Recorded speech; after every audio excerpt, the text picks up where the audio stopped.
మా దేవ పరలోకమందున్న మా తండ్రి, మీకే కృతజ్ఞత స్తుతి స్తోత్రం చెల్లించుకుంటున్నాం తండ్రి.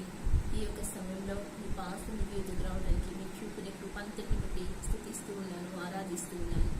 మీరు మా ఎడల చూపిన నీ యొక్క భద్రతను ప్రభా, మా ఎడల ఇష్టమైన పరిస్థితుల్లో మమ్మలను, మా సంఘమును, ఈ లైన్లో వాచ్ చేసిన ప్రతి ఒక్క కుటుంబాన్ని ప్రభా నీ భద్రత కింద మమ్మల్ని ఉంచు తండ్రి. ప్రతి ఒక్క అపాయం నుంచి, ప్రతి ఒక్క తెగుల నుంచి మమ్మల్ని కాపాడుతున్న అయా నీ యొక్క రక్షణను బట్టి ప్రభా, మీరు మాకు తోడుగా ఉన్న విధానాన్ని బట్టి మీకు వందనాలు చెల్లించుకుంటున్నాం తండ్రి. యెహోవా దేవుడు కాదు, నీ జనులు ధన్యులు అన్నావు కదా తండ్రి.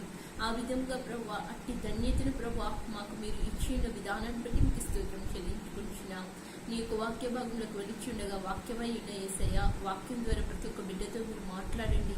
వాక్యం ద్వారా ప్రతి ఒక్క హృదయంలోనికి ప్రభా అయా తండ్రి చొచ్చుకుని పోయి ప్రభా వాక్యము ప్రభా వారికి ధైర్యంను పుట్టించడానికి, ఆ వాక్యము ప్రభా ప్రతి పరిస్థితిలో వారికి ఆదరణ కలిగ చేయడానికి, ఆ వాక్యము మమ్మల్ని మీరు అక్కడికి ఆయుక్తపరచడానికి ప్రభా అటువంటి శక్తి కలిగిన వాక్యం ద్వారా ప్రతి ఒక్క విశ్వాసి హృదయంలోని ప్రభా ఈ వాక్యము పనిచేయడానికి తండ్రి, వాక్యమై ఉన్న యేసయ్య ప్రతి ఒక్కరి యొద్దకు వాక్యం ద్వారా మీరు వెళ్ళమని వేడుకుంటున్నాను ప్రభా. మీకే స్తోత్రం. వినిచిన వారందరికీ ప్రభా చెప్పుచున్న నాకును ప్రభా నీ యొక్క ఆత్మ సహాయం, నీ శక్తిని కోరుకునిచ్చు తండ్రి. నీ మీద ప్రభా మేము డిపెండ్ అవచ్చు తండ్రి. మీరే ప్రభా, మీరే నడిపించి తండ్రి ప్రతి ఒక్క బిడ్డకి కావాల్సిన ఆత్మీయ ఆహారం మీరు అందచేయమని యేసు నామమున అడిగి వేడుకుంటున్నాం తండ్రి. ఆమేన్.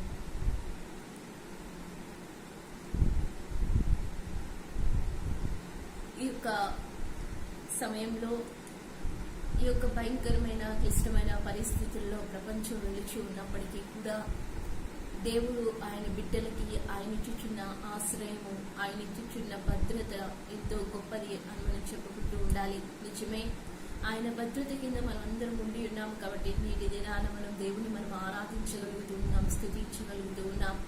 ఇది ఏమైనప్పటికీ కూడా ఈ యొక్క పరిస్థితులన్నీ మనం చూస్తూ ఉన్నప్పుడు మరి మన యొక్క హృదయములు లోకంలో జరుగుతున్న వాటికి మనము భయపడక ధైర్యము చెడి కూలక లూకాసు సువార్త 21వ అధ్యాయంలో రాయబడుతూ ఉన్నది. ఇదిగో ఆ దినములో అనేక మంది అంట ధైర్యము చెడి కూలిపోతారంట జరుగుతున్న పరిస్థితులను బట్టి. ఈరోజు దేవుని బిడ్డలమైన మనము ధైర్యము చెడిపోకపోకుండా, మనము భయపడుకోకుండా ఉండడానికి ఆ జరగబో సంగతుల గురించి దేవుడు ముందుగానే మనకు బయలుపరిచినప్పుడు దేవుని బిడ్డలమైన మనం ఎంతో ధైర్యంతో ఈ యొక్క పరిస్థితిని ఎదుర్కోవాల్సిందిగా దేవుడు ఎంతో కోర్చి ఉన్నాడు. ఇది ఏమైనప్పటికీ కూడా లోకంలో జరుగుతున్న పరిస్థితులన్నీ మనం చూచుచూ ఉన్నప్పుడు ప్రతి ఒక్క విశ్వాసకి రిమైండ్ అవుతున్న ఒక అంశం ఏమిటి అనంటే, మనము దేవుని యొక్క రాకడకి అతి సమీపంకి వచ్చేసి ఉన్నాం. ఆయన పెండ్లి కుమారుడిగా తిరిగి రాబోతూ ఉన్నాడు. అయితే ఆయన తిరిగి వచ్చినప్పుడు ఆయన సంఘం ఎలాగ ఉండాలి, ఆయన సంఘానికి ఉండవలసిన లక్షణాలు ఏం కలిగి ఉండాలని ఆయన ఆశపడుతూ ఉన్నాడో ఈరోజు కొన్ని అంశాల గురించి నేను మీతో మాట్లాడాలని ఎంతగానో ఆశపడుతూ ఉన్నాను. ఈరోజు ప్రియ సంఘమైన మనము అటువంటి లక్షణాలు కలిగిన సంఘానికి అటువంటి లక్షణాలు కలిగి ఉన్నప్పుడు ఆ పెండ్లి కుమారుడు ఆ లక్షణాలు కలిగిన సంఘాన్ని తీసుకుని వెళ్ళడానికి త్వరలో ఆయన రాబోతూ ఉన్నాడు. ఈరోజు అట్టి లక్షణాలు మనకు ఉన్నాయా లేదా, ఒకవేళ లేకపోతే కనుక మనం పరిశీలన చేసుకొని మరి వాటిని మనం అభ్యాసం చేసుకొని పరిశుద్ధాత్మ సహాయంను కోరుకొనిచు వాటిని కలిగి ఉండటానికి మరి ఇదొక రిమైండర్ లాగా మనము భావించుకొని మన యొక్క హృదయముల్ని మనము సరి చేసుకోవడానికి దేవుడికి మరొకసారి ఒక అవకాశం గురించి మనం దేవుడికి ప్రార్థన చేద్దాం. అయితే ఈ యొక్క పరిస్థితుల గుండా మనము వెళ్ళుచు ఉన్నప్పుడు మరి దేవుడు మనతో మాట్లాడుచున్న కొన్ని అంశములు ఏమిటి, మనం వీటిని మనము కలిగి ఉండాలి అని మనము జాగ్రత్తగా మనం చూసినట్లయితే కనుక నిజమే పరిశుద్ధ గ్రంథంలో వ్రాయబడుతూ ఉన్నది. ఈ కొలస్సీలకు రాసిన పత్రిక 3వ అధ్యాయంలో ఈ యొక్క మాటలు రాయబడుతుంటే మొదటి వచనం నుంచి మనం చదువుకున్నట్లయితే, మీరు క్రీస్తుతో కూడా లేపబడిన వారైతే పైనున్న వాటినే వెదకుడి అని అంటూ ఉన్నది. నిజమే ప్రియ దేవుని సంగమా, దేవుని బిడ్డలారా, మనము భూ సంబంధమైన వాటిని వెతుకుటకు దేవుడు మనల్ని తన యొక్క పర్పస్ లోనికి మనల్ని పెట్టలేదు. కానీ ఆయన యొక్క చిత్తము మన జీవితంలో నెరవేర్చబడడానికి మరి భూ సంబంధమైన వాటిని నెరవేర్చడానికి ఈరోజు నీవు నేను భూమి మీద లేవు, కానీ ఆయన యొక్క చిత్తము సంపూర్ణమైన పరలోక సంబంధమైన చిత్తము పరలోకంలో ఎలాగూ జరుగుతూ ఉన్నదో భూమి మీద కూడా ఆయన నీయందు జరగాలి అని ఆయన ఆశపడిచి ఉన్నాడు. నిజమే, తండ్రి యొక్క సంపూర్ణమైన చిత్తము కుమారునిలో పరిపూర్ణముగా నెరవేరినట్లు మనం చూస్తూ ఉంటాం. అదే విధముగా ఆ పరిపూర్ణమైన దేవుని యొక్క చిత్తం ఈ రోజు నీ జీవితంలో నెరవేర్చబడాలని దేవుడు ఆశపడిచి ఉన్నాడు. అయితే ఆ పరిపూర్ణమైన చిత్తము ఎవరి జీవితాల్లో నెరవేర్చబడుతూ ఉంది? ఎవరి జీవితాల్లో అనంటే ఎవరైతే ఆ పరసంబంధమైన వాటిని వెతుకుచూ ఉంటారో, ఎవరైతే ఆయన్ని వెతుకుచూ ఉంటారో ఆయన చిత్తము వారి జీవితాల్లో నెరవేర్చబడుతూ ఉంటుంది. నిజమే, ఆదికాండంలో మనము గమనించినట్లయితే మొదటి అధ్యాయంలో 6వ దినాన జంతువులు అదేవిధంగా మానవుడు సృష్టిలోనికి వచ్చినట్లుగా మనం చూస్తూ ఉంటాం.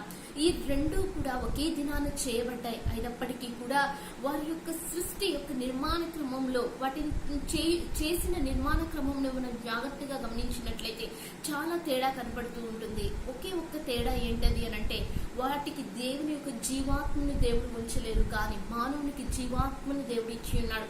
కాబట్టి జంతువులు మనం గమనించినప్పుడు అవి భూ సంబంధమైన వాటిని మాత్రమే వెతకగలుగుతాయి. అవి పర సంబంధమైన వాటిని వెతకలేవు. అవి కనీసం పైకి కూడా చూడలేవు. ఎందుకనంటే జీవాత్మ కలిగిన దేవుని వాటిని ఏం తెలుసుకొనలేవు కాబట్టి. కానీ దేవుడు తన పోలిక చొప్పున తన స్వరూపంన ఏం చేసుకున్నాడంటే మానవుని చేసుకుని ఉన్నాడు. ఆ మానవుడు ఆయన్ను ఆరాధించాలని, ఆయన చిత్తం సంపూర్ణంగా వీరి జీవితంలో నెరవేర్చబడాలని ఆయన మొదటి నుంచి ఆయన ఆశపడిన వాడిగా ఆయన చూస్తూ ఉన్నాడు. అయితే ఈరోజు ఆయన పోలిక చొప్పున చేయబడిన నీవు నేను కూడా భూ సంబంధమైన వాటిని జంతువుల భూ సంబంధమైన వాటిని వెతుకువారిగా ఉండకుండా పర సంబంధమైన వాటిని మనం వెతుకువారిగా ఉండాలని ఆయన ఆశపడుచు ఉన్నాడు.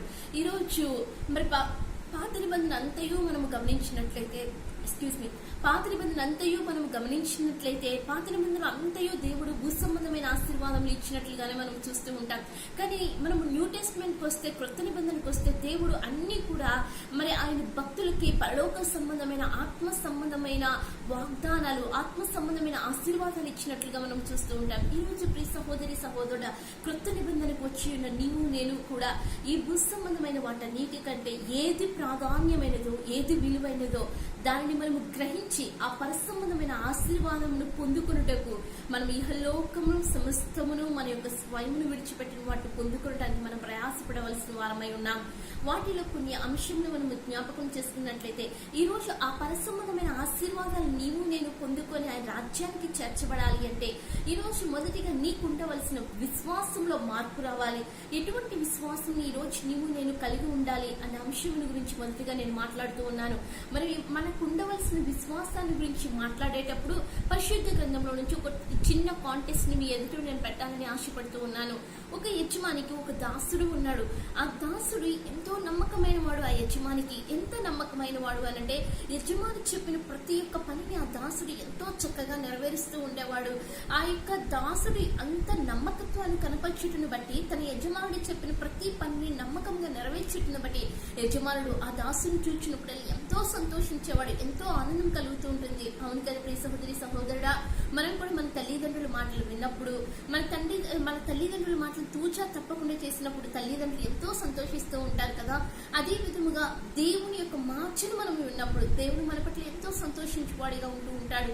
ఈ రోజు అదే విధముగా ఈ యొక్క యజమానుడు తన దాసుడు ఎంతగా లోబడట, ఆ యజమానుడు చెప్పిన ప్రతి ఒక్క పని ఎంతో నమ్మకత్వంతో నెరవేర్చుకుని బట్టి ఆ యొక్క దాసుని పట్ల ఆ యజమానుడు ఎంతో సంతోషము, ఎంతో ఆనందము కలిగి ఉండేవాడు. అయితే ఇలాంటి దినాల్లో ఒకనొక దినాన ఆ దాసునికి ఒక రోగం వచ్చి ఉన్నది. ఆ రోగంతో ఆ దాసుడు ఆ యజమానికి సేవ చేయలేని పరిస్థితి వచ్చేసింది. ఇంక ఎంత సేవ చేయలేని పరిస్థితి వచ్చిందంటే ఆ యజమానుడు వస్తూ ఉంటే కనీసం లేచి మర్యాద ఇచ్చేంత స్థితిలో కూడా లేడు. ఎందుకు అనంటే తన యొక్క నరాలు, తన యొక్క దేహం ఎక్కడికక్కడ స్ట్రక్ అయిపోయింది. బ్లడ్ సర్క్యులేషన్ ఏమంత మాత్రమో పాస్ అవ్వట్లేదు. తన దేహం అంతా కూడా ప్యారలైజ్డ్ అయిపోయింది అనమాట. అంత పక్షవాయు రోగంతో బాధపడుతూ ఉన్నాడనమాట. అయితే అప్పటి వరకు ఎంతో నమ్మకంగా పనిచేసిన ఆ యొక్క దాసుల వైపు చూసినప్పుడల్లా యజమానుడు ఎంతో దిగులు చెందుతూ ఉండేవాడు. తన దాసులు తన పట్ల ఎంతో నమ్మకంగా ఉండేవాడు, కానీ తన దాసునికి ఎటువంటి సహాయం చేయలేని పరిస్థితి.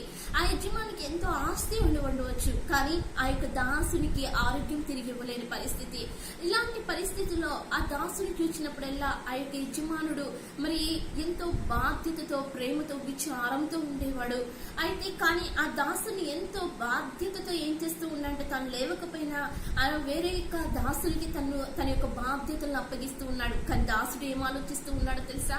ఇదిగో ఇంకా నా యజమానికి నేను పనికిరాని వాడిని, ఇంకా నా యజమానికి నేను ఎటువంటి సేవ చేయలేను, ఇంకా నా యొక్క జీవితం ఇంకా మరణమే, ఇంకా నిరాశ, ఇంకా నాకంటే ఇంకొక వేరే హోప్ లేదు, ఒక ఆశ లేదు, ఇంకా నా జీవితం ఇంతటితో ఆగిపోబోతుంది, నేను వేరే వారికి భారమైపోయాను అని తన యొక్క నిరాశలోనికి ఈ యొక్క దాసుడు వెళ్ళిపోయి ఉన్నాడు.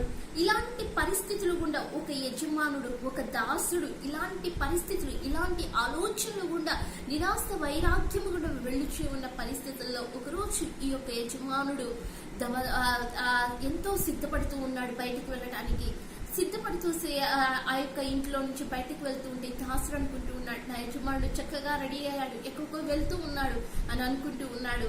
తీరా ఆ యొక్క యజమానుడు ఎక్కడికి వెళ్తూ ఉన్నాడో తెలుసా? అనేక మంది జనసమూహం అక్కడ ఉన్నారు. ఆ జనసమూహం అందరూ కూడా ఆయన మాటలు వినడానికి వేగిరపడుతూ ఉన్నారు. అయితే ఆ యొక్క జనసమూహం ఉన్నప్పటికీ ఈ యొక్క యజమాని మాత్రము ఆ యొక్క మాటలు, ఎవరి మాటలు అయితే వింటూ ఉన్నారో ఆ వ్యక్తి దగ్గరికి వెళ్ళి వేడుకుంటూ ఉన్నాడు.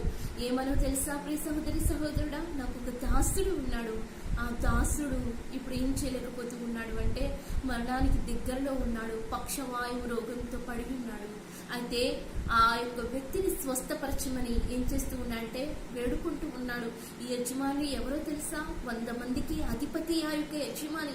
మరి 100 మందికి అధిపతి అయినప్పటికీ కూడా తన యొక్క బలగమే కానీ, తన రాజకీయ పలుకుబడే కానీ, తన యొక్క ఉన్న మరి దాసులే కానీ, తనకున్న ఆస్తియే కానీ ఏది కూడా ఆ దాసుని ఏం చేయలేకపోయిందంటే మళ్ళా ఆరోగ్యాన్ని తీసుకుని రాలేకపోయింది, ఆ దాసుని యొక్క స్థితిని మార్చలేకపోయింది. అది గ్రహించిన యజమాని, ఇదిగో నాకున్నవి ఏవియో కూడా నన్ను ఏం చేయలేవు అనంటే నా దాసుని మళ్ళా తిరిగి రప్పించలేవు, కానీ ఇదిగో ఒక శక్తి మాత్రము నా దాసుని ఏం చేయగలుగుతుంది, మరలా తానున్న స్థితికి తీసుకొని రాగలుగుతుంది. ఆ శక్తి ఏమిటి అనంటే ఒక వ్యక్తి ఒక మాట పలుకుతూ ఉన్నాడు, ఆ మాటలో శక్తి ఉంది, ఆ శక్తి ద్వారా అనేక మంది స్వస్థత పొందుతున్నారని ఎప్పుడైతే అది విని ఉన్నాడో తనకున్న ఆ యొక్క రాజకీయ తత్వాన్నే కానీ, తనకున్న ఆ యొక్క అధికార బలమునే కానీ, తనకున్న సమస్తాన్ని విడిచిపెట్టేసి తాను ఎక్కడికి వెళ్తూ ఉన్నాడంటే యేసు ఎద్దుకు వెళ్తూ ఉన్నాడు. ఈరోజు ప్రియ సహోదరి సహోదరుడా, నువ్వు ఆస్తి కలిగిన వాడవై ఉండవచ్చు, జ్ఞానం కలిగిన వాడవై ఉండవచ్చు, లేకపోతే ధనం కలిగిన వాడవై ఉండవచ్చు. నీకు ఎన్ని విద్యా అర్హతలు, జ్ఞాన సంపద, ఎన్ని అర్హతలు ఉన్నప్పటికీ కూడా ఈరోజు అవేమీ కూడా నిన్నేం చేయలేవంటే మరణం నుంచి తప్పించలేవు. నిన్ను మరణం నుంచి నిత్య రాజ్యమునికి నడిపించగలిగినది ఆ యేసు ఒక్కడి మాత్రమే. ఈరోజు నీవు ఉన్నపాటును నువ్వు ఆయన యొద్దకు వచ్చినప్పుడు ఆ నిత్య రాజ్యమునికి చేరుటకు కావలసిన ఆ యొక్క మార్గమును ప్రభు నీకు బోధించగలుగుతూ ఉంటాడు. అయితే ఈ యొక్క యజమాని తాను ఉన్నపాటిగా ఎక్కడికి వచ్చాడంటే దేవుని యొద్దకు వచ్చి అడుగుతూ ఉన్నాడు. నా యొక్క నమ్మకమైన దాసుడు ఏమయ్యాడంటే పక్షవాయు రోగంతో పడి ఉన్నాడు, అప్పుడు స్వస్థపరచమని వేడుకుంటూ ఉంటే అప్పుడు అంటూ ఉన్నాడు యేసు, ఇదిగో అతడున్న చోటకి నేను వచ్చేదనా, అతడు ఉన్న చోటకి నేను వస్తాను అని అన్నప్పుడు ఈ యొక్క శతాధిపతి అంటూ ఉన్నాడు, ప్రభువా నీవు నా ఇంటిలోనికి వచ్చుటకు నేను యోగ్యుడినైతే కాను, కానీ మాట మాత్రము సెలవిమ్ము, నా శతాధిపతి ఏమవుతాడంటే స్వస్థత పొందుతాడు అని ఏం చేస్తూ ఉన్నాడు అని అంటే మాట సెలవిమ్మని అడుగుతూ ఉన్నాడు. అయితే ఆ మాట మాత్రం సెలవిమ్ము, నా దాసుడు స్వస్థపరుస్తాడు, ఆ స్వస్థపడతాడు అనే ఒక విశ్వాసమును అతనిలో ప్రభువు చూడగానే ప్రభు అంటూ ఉన్నాడు, ఇతనిలో యొక్క ఇంతటి విశ్వాసాన్ని ఇజ్రాయెల్లో మరి నేను ఎక్కడను చూడలేదు. అంతటి గొప్ప విశ్వాసము నిజమే ప్రియ సహోదరి సహోదరుడా. ఈ కాంటెక్స్ట్ మనకి తెలిసిందే, కానీ ఇతడు చూపిన విశ్వాసము ఈరోజు నీవు నేను కలిగి ఉన్నామా? ఏంటి ఇతడు చూపిన విశ్వాసం ఏమిటో తెలుసా? యేసు మాట యందు విశ్వాసం ఉంచుట. ఆ విశ్వాసంలో ఇంకా సందేహం లేదు, ఆ విశ్వాసంలో ఇంకా భయం లేదు, ఆ విశ్వాసంలో జరుగుతుందా లేదా అనే కాన్సెప్ట్ అతనికి లేదు. ఆ మాట తప్పకుండా జరుగుతుంది. అది ఎలాంటి పరిస్థితి అయినప్పటికీ కూడా, ఒకవేళ జీవం ప్రవహించిన ఆ యొక్క బాడీలో కూడా ఆయన మాట సెలవిస్తే చాలు, ఆయన దగ్గర లేకపోయినప్పటికీ ఆ వ్యక్తి తిరిగి లేపబడతాడని విశ్వాసము ఆ శతాధిపతికి ఉంది. ఈరోజు అంత్య దినాల్లో మనం గమనించినట్లయితే లూకా సువార్త 21వ అధ్యాయంలో అనుకుంటే ఆ యొక్క మాటలు ఉంటూ ఉంటాయి. చూడండి, పరిశుద్ధ గ్రంథం నుంచి లూకా సువార్త 21వ అధ్యాయంలో మీరు చూస్తుంటే 26వ వచనంలో, ఆకాశమందు శక్తులు కదిలింపబడిన కనుక లోకము మీదకి రాబోచున్న వాటి విషయమై భయము కలిగి మనుషులు ఎదురు చూచుచు ధైర్యము చెడి కూలుదురంట. ఇదిగో రాబోచున్న వాటి విషయమై భయము కలిగి అంట మనుషులు ఎలాగుంటారంట, ధైర్యము చెడు కూలుదురు అంట. ఎవరైతే దేవుని నమ్మని వారు, దేవుని ఎరుగని వారు, లోకంలో జరుగుతున్న పరిస్థితులను బట్టి వారు ఏమవుతారంట, కలవరం చెందుతారు, ధైర్యం కోల్పోతారంట. ఈ రోజు ఆయన మాట యందు ఎవరైతే విశ్వాసం ఉంచుతారో వారి ధైర్యం చెడవలసిన అవసరం లేదు. ప్రియ సహోదరి సహోదరుడు, ఎందుకో తెలుసా, వారి యొక్క పరిస్థితులు, వారి యొక్క ఓడ కొట్టబడుతూ ఉన్నప్పటికీ, ఆ ఓడ వారిని మరణానికి తీసుకుని వెళ్తూ ఉన్నప్పటికీ కూడా వారు నిశ్చింతగా వారు ఉండవచ్చు. ఎందుకు అనంటే ఆ ఓడలో ఎవరు ఉంటారంటే యేసు ఉంటాడు. చిన్నప్పుడు సండే స్కూల్ సాంగ్ ఉంటూ ఉంటుంది. ఆ సాంగ్ లో ఇలాగ రాయబడుతూ ఉంటుంది, అలల చేత నా ఓడ కట్టబడినప్పటికీ కూడా నా నావలో యేసు ఉన్నాడు కాబట్టి నేను భయపడను అని. ఈ రోజు నీ జీవితం అనే నావలో యేసు ఉన్నట్లయితే నువ్వు భయపడవలసిన అవసరం లేదు. ఆ నావలో యేసు లేకపోతే ఆ ఓడ అలలతో కొట్టబడుతూ ఉన్నప్పుడు భయంకరమైన పరిస్థితుల్లో నువ్వు లోకస్తుల వలె ధైర్యం చెడు కూలిపోతూ ఉంటావు. అంత మాత్రమే కాదు, ఆ ధైర్యం చెడిపోవటమే కాదు, ఆ పరిస్థితులు నిన్ను మరణం యొద్దకు నడిపిస్తూ ఉంటాయి, మరణ భయం యొద్దకు నడిపిస్తూ ఉంటాయి. ఈ రోజు ఒక చిన్న పిల్లవాడిని మనం జ్ఞాపకం చేసుకుంటే, ఆ చిన్న పిల్లవాడు తన తండ్రి ఒడిలో ఉన్నప్పుడు లోకం మీదకి, ప్రపంచం మీదకి తుఫాన్ రావచ్చు, జలప్రలయం రావచ్చు, ఆ చిన్న పిల్లవాడు భయపడ్డు. ఎందుకో తెలుసా, అతడు ఎవరి ఒడిలో ఉన్నాడో తెలుసా, తన తండ్రి చేయి పట్టుకొని ఉన్నాడు, తన తండ్రి ఒడిలో ఉన్నాడు. చిన్న పిల్లవాడు చక్కగానే ఉంటాడు. ఆ ఇక తన తండ్రి ఏం చేస్తాడు, ఎటువంటి పరిస్థితుల్లో అయినా తన తండ్రి తను ఏం చేస్తాడు, కాపాడుతాడనే నమ్మకం ఆ చిన్న పిల్లవానికి ఉంటుంది. ఈ రోజు నీ పరలోకపు తండ్రి మరి అటువంటి వాడు కాదా? నువ్వు వెళ్ళిచ్చిన ప్రతి పరిస్థితుల్లో నీకు భద్రత ఇవ్వలేని వాడా, నీకు ప్రొటెక్షన్ ఇవ్వలేని వాడా కాదా? ఆయన ఎటువంటి పరిస్థితులు గుండా వెళ్తూ ఉన్నా నీ పరలోకపు తండ్రి నీకు ప్రాణము పెట్టినవాడు కాబట్టి, ఆ ప్రాణము పెట్టిన దేవుడు నీకు భద్రతను ఇవ్వగలుగుతూ ఉంటాడు. నిజమే. మరి అటువంటి భద్రతను నీకు కావాలి అనంటే కనుక ఈరోజు నీ యొక్క విశ్వాసం ఎలాగ ఉండాలో తెలుసా? సందేహించిన విశ్వాసాన్ని నువ్వు కలిగి ఉండాలి. ఎలాంటి విశ్వాసము అనంటే, ఒక చిన్న ఎగ్జాంపుల్ చెప్తాను. ఇదిగో ఆ ఓడ అల్లలతో కొట్టబడుతూ ఉంటే ఆ ఓడలో ఉన్న వారందరూ ప్రాణభయంతో అల్లాడిపోతూ ఉన్నారు.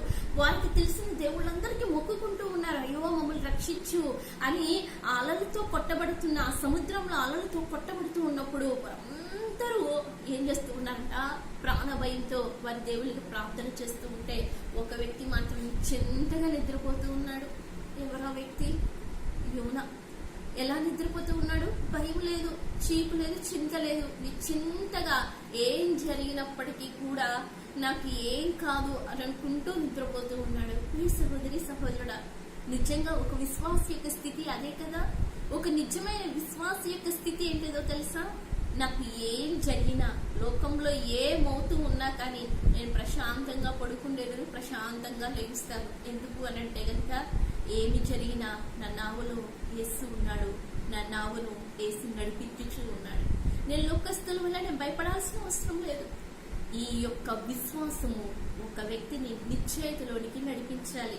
విశ్వాసం నిశ్చయితలోనికి నడిపించడం అంటే ఏమిటి అనంటే, విశ్వాసము ఏ పరిస్థితులు నీకు సంభవించినప్పటికీ కూడా ఇంక నువ్వు భయం చెందవు. ఏ పరిస్థితులు గుండా వెళ్తూ ఉన్నప్పటికీ కూడా నువ్వు ఉపద్రవానికి లోనవ్వవు. ఎందుకనంటే నీ సంపూర్ణమైన భారము ప్రభువుపై పెట్టేశావు. ఎందుకు? ఎలాంటి విశ్వాసము అంటే, నేను నిశ్చయముగా ఉంటూ ఉన్నాను, నా తండ్రి నాతో ఉన్నాడు. ఈ నిరీక్షణ నీలో ఉన్నప్పుడు మనం ఏ పరిస్థితిలో గుండా వెళ్తూ ఉన్నా, ప్రియ సహోదరి సహోదరుడా, మనం భయపడం. ఎందుకంటే మన తండ్రి అంటూ ఉన్నాడు, ప్రయాసపడి భారం మోసుకొంచున్న సమస్త జనులారా నా యుద్ధకు రండి, నేను మీకు విశ్రాంతిని కలుగు చేతును. ఆ విశ్రాంతి ఎవరు అనుభవిస్తారో తెలుసా? దేవుని యందు సంపూర్ణమైన విశ్వాసంలోనికి వచ్చిన బిడ్డ. ఈరోజు అట్టి విశ్రాంతిలోనికి నువ్వు ప్రవేశించి ఉన్నావా? లోకంలో ఏమి జరుగుతూ ఉన్నప్పటికీ నీ హృదయంలో విశ్రాంతి, నెమ్మది ఉన్నదా? నీ విశ్వాసము గనుక నిశ్చయితలోనికి నడిపించబడితే నీ హృదయంలో నెమ్మదిని నువ్వు అనుభవించగలుగుతావు. అంత్య దినములలో ఆయన సంఘం ఎలాగూ ఉంటుందో తెలుసా? ధైర్యము చెడరు, కానీ వారు ఎలాగూ ఉంటారంటే నిశ్చంతంగా దేవుని రాకడకు ఎదురు చూస్తూ ఉంటారంట. ఈరోజు నీకు ఉండవలసిన మొదటి లక్షణం నీ విశ్వాసం నిన్ను నిశ్చయితలోనికి నడిపించాలి. రెండవదిగా మనము గమనించినట్లయితే గనక ఈరోజు మన విశ్వాసం నిశ్చయితలోనికి నడిపించబడటమే కాదు, ఇంకా మన హృదయాంతరంగంలో ఉన్న స్థితి మార్చబడాలి. ఆ హృదయాంతరంగంలో ఉన్న స్థితిని గురించి మాట్లాడేటప్పుడు ఈరోజు ఒక వ్యక్తి గురించి నేను మాట్లాడాలి అనుకుంటూ ఉన్నాను. ఆ యొక్క వ్యక్తి ఎంతో తన కుటుంబంతో సంతోషంతో జీవించిన వాడు. ఒకనొక దినాన అతడు తన యొక్క చేతి వైపు చూచుకుంటూ ఉన్నప్పుడు ఒక తెల్లటి పొడ కనపడుతూ ఉంది. అయితే ఆ తెల్లటి పొడను ఎగ్జామిన్ చేయించుకోవడానికి అతను వెళ్ళినప్పుడు ఆ యొక్క ధర్మశాస్త్రంలో రాయబడిన రీతిగా లేవికాండం 13వ అధ్యాయంలో రాయబడుతూ ఉంటుంది.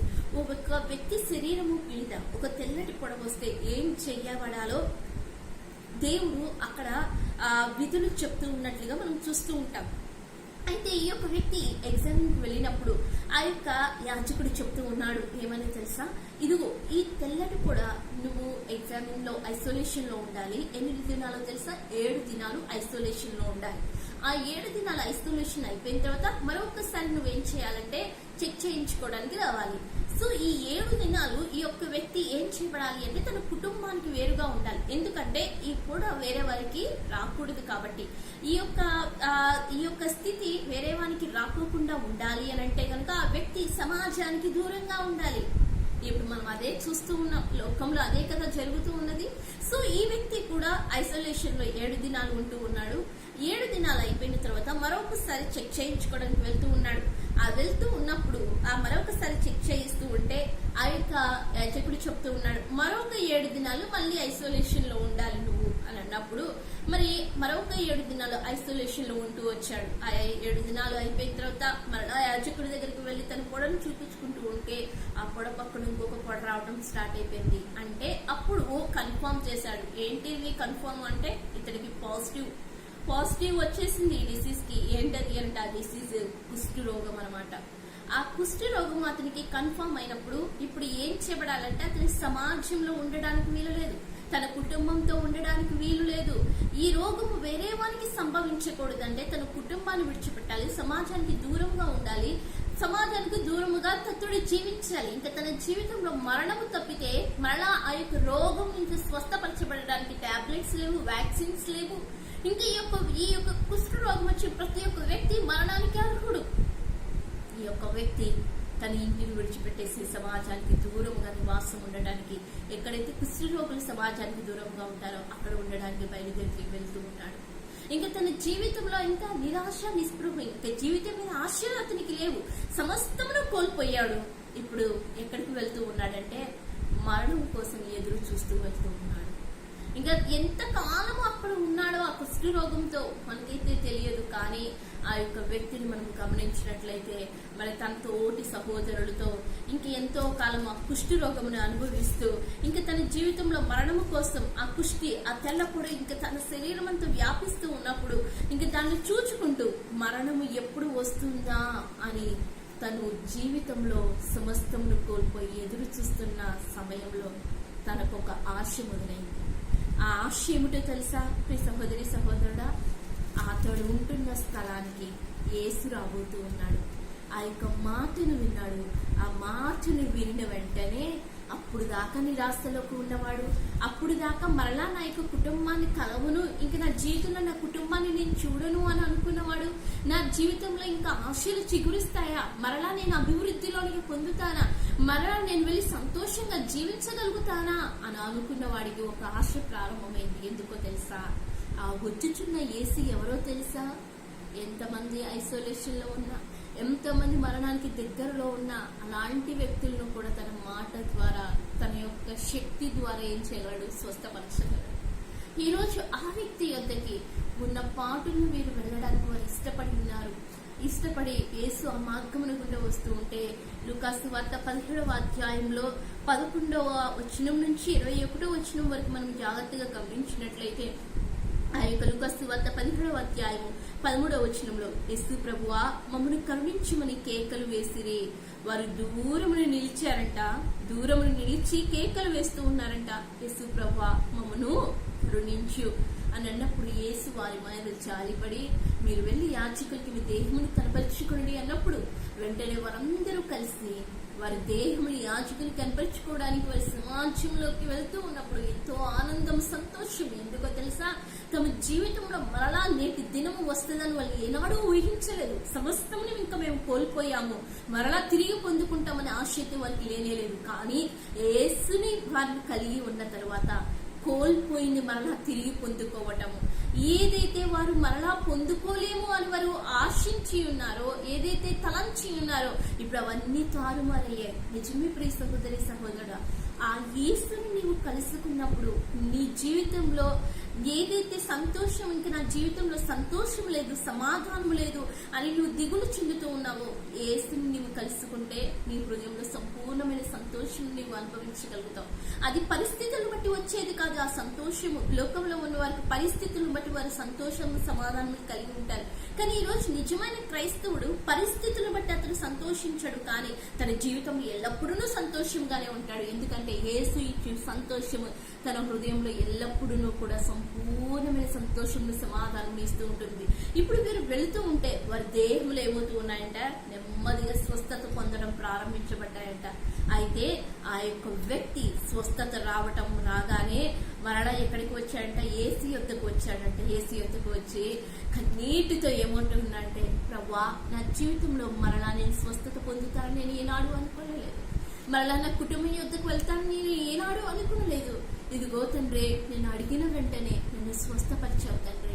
ఎంతో సంతోషంతో అతనికి థ్యాంక్స్ చెప్పడానికి, యేసుకు థ్యాంక్స్ చెప్పడానికి మరలా తిరిగి వచ్చి ఉన్నాడు. మరి మిగతా వారు ఏమైపోయారు అంటే, వారి కుటుంబంలో యొద్దకు వెళ్ళడానికి సమాజంలో వారు పరిగెత్తుకుంటూ వెళ్తూ ఉన్నారు. కానీ ఇతడైతే యేసు యొద్దకు వచ్చి థ్యాంక్స్ చెప్తూ ఉన్నాడు. నిజమే ప్రియ సహోదరి సహోదరుడా. రెండవది ఏమిటో తెలుసా, మొదటిగా సంపూర్ణమైన విశ్వాసము, నిశ్చయితలోనికి నిన్ను నీవు నడిపించుకోవడము. రెండవదిగా ఏంటిదో తెలుసా, దేవుడి నీ పట్ల చేసిన కార్యములను ఏం చేయబడాలంటే నువ్వు కృతజ్ఞతాస్తుతులు చెల్లించాలి. ఇదిగో మరలా చెప్పుదును, ఆనందించుడి, ఎల్లప్పుడూ కృతజ్ఞతాస్తుతులు చెల్లించుడి. మరి కృతజ్ఞతాస్తుతులు చెల్లించబడాలి అంటే మొదటిగా అతని జీవితంలో ఏం జరిగిందో తెలుసా, ఇదిగో భౌతికమైన కుష్టు నుంచి విడుదల పొందాడు. ఈ రోజు ప్రభువుని ఎల్లప్పుడూ ఎలాగూ స్తుతించగలుగుతావు? ప్రతి పరిస్థితుల్లో, కష్టంలోను, శోధనలోను ఎలాగూ కృతజ్ఞతాస్తుతులు చెల్లించగలుగుతావు అంటే ఎలాగూ అన్నట్టే నీ హృదయం అనే కుష్టు నుంచి నువ్వు విడుదల పొందినప్పుడు అన్ని వెళ్ళా ఆయన స్తుతించగలుగుతావు. మరి హృదయం అనే కుష్టుని మనం కలిగి ఉన్నప్పుడు ఆయన మనం ఏం చేయలేమంటే స్తుతించలేము, ఆయన మనం ఆరాధించలేము. ఆ హృదయం అనే కుష్టు మనకి ఆటంకముగా ఉంటూ ఉంటుంది. మరి వారు కుష్ఠరోగం కలిగి ఉన్నప్పుడు వారు దేవుని ఆరాధించలేకపోయారు. ఆ కుష్టు నుంచి విడుదల పొందబడినప్పుడు యేసుని వారు ఏం చేయగలిగారంటే ఆరాధించగలిగారు. ఈ రోజు ఆ హృదయం అనే కుష్టు నుంచి నువ్వు విడుదల పొందాలి. మరి మనకి హృదయం అనే కుష్టు నాలో లేదు అని అనుకుంటూ ఉన్నామేమో. హృదయం అనే కుష్టు అంటే ఏంటో తెలుసా, నీ హృదయంలో నీ యొక్క పొరుగు వారిని క్షమించలేకపోవటం నిజమైన కుష్టు, నీ పొరుగు వారిని ప్రేమించలేకపోవటం నిజమైన కుష్టు, నీ పొరుగు వాని ఎడల కోప స్వభావం కలిగి ఉండడం నిజమైన కుష్టు, నీ పొరుగు వాని ఎడల స్వార్థము కలిగి ఉండటం, మత్సరము కలిగి ఉండటం, ఇదంతా ఎందుకో తెలుసా ప్రియ సహోదరి సహోదరుడా, అది హృదయానికి పట్టిన కుష్టు. ఈరోజు ఆ కుష్టు నుంచి నువ్వు విడుదల పొందలేకపోతే నువ్వేం చేయబడలేవంటే దేవుణ్ణి ఆరాధించలేవు. సంపూర్ణముగా ఆత్మలో లీనమై అని నువ్వు ఆరాధించలేవు. ఈరోజు సంపూర్ణమైన ఆరాధన నువ్వు ప్రభువునికి నువ్వు చెల్లించాలి అంటే ఆ కుష్టు నుంచి విడుదల పొందాలి. మరి ఆ కుష్టు నుంచి నువ్వు విడుదల పొందాలంటే నువ్వేం చేయబడాలో తెలుసా, ఇదిగో నీ పొరుగువాన్ని నువ్వు క్షమించాలి. నీ పొరుగువానికి నువ్వు ఏమైనా అచ్చి ఉంటే దాన్ని తిరిగి చెల్లించాలి. ఇదిగో పరిశుద్ధ గ్రంథంలో ప్రభువు యొక్క ఒక ఉపమానం చెప్తూ వచ్చాడు. ఆ ఉపమానం ఏమిటో తెలుసా ప్రియ సహోదరి సహోదరుడా, ఒక వ్యక్తి అంట ఒక యజమాని దగ్గర 1000 రూపాయలు అప్పు తీసుకున్నాడంట. ఆ 1000 రూపాయలు అప్పు తీసుకున్నప్పుడు ఆ యొక్క వ్యక్తి ఎప్పటికీ చెల్లించలేకపోవడం చూసి యజమాని కనికరపడి ఆ 1000 రూపాయల అప్పుడు ఏం చేశాడంట, కొట్టివేశాడంట. ఆ కొట్టివేసిన తర్వాత ఈ దాసుడికి ఎంత సంతోషమో, ఎందుకంటే ఏమి చెల్లించుకోకుండానే తన అప్పు ఏమైపోయింది, తీరిపోయింది. ఇప్పుడు ఎక్కడికి వెళ్తున్నాడు, తన ఇంటికి సంతోషంతో తిరిగి వెళ్తూ ఉన్నాడు. వెళ్తున్న మార్గంలోనే తనకు ఒక రిమైండర్ వచ్చేస్తుంది. ఆ రిమైండర్ ఏంటిదో తెలుసా, తనకి అప్పు ఇవ్వవలసిన వారు ఎవరున్నారు అని ఆలోచిస్తూ ఉన్నాడు. ఎందుకు అనంటే, మరి యజమానుడు ఏం చేశాడు, తనకు అప్పు ఇవ్వవలసి ఉన్నప్పుడు తిన అప్పుని క్యాన్సిల్ చేశాడు కదా. మరి ఇప్పుడు తనకి ఏం థాట్ రావాలి, నేను కూడా నా పొరుగు వారు నాకు ఎవరైతే ఇవ్వవలసి ఉన్నారో వాళ్ళ అప్పుడు నేను కూడా క్యాన్సిల్ చేయాలి అనే థాట్